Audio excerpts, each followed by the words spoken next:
ગોધરા હત્યાકાંડ કેસમાં કાયદાના સંઘર્ષમાં આવેલા બાળકનો કેસ જુનેવાઇલ જસ્ટિસ બોર્ડ ગોધરાએ આપ્યો છે મહત્વનો ચુકાદો। કાયદાના સંઘર્ષમાં આવેલા બાળકોને 3 વર્ષ સેફટી હોમમાં રાખવાના આદેશ।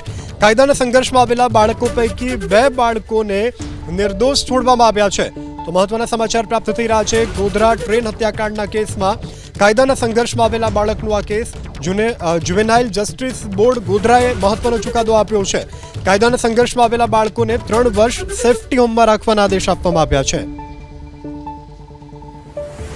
ગોધરા હત્યાકાંડ કેસમાં કાયદાના સંઘર્ષમાં આવેલા બાળકનો કેસ જુનેવાઇલ જસ્ટિસ બોર્ડ ગોધરાએ આપ્યો છે મહત્વનો ચુકાદો। કાયદાના સંઘર્ષમાં આવેલા બાળકોને 3 વર્ષ સેફટી હોમમાં રાખવાના આદેશ।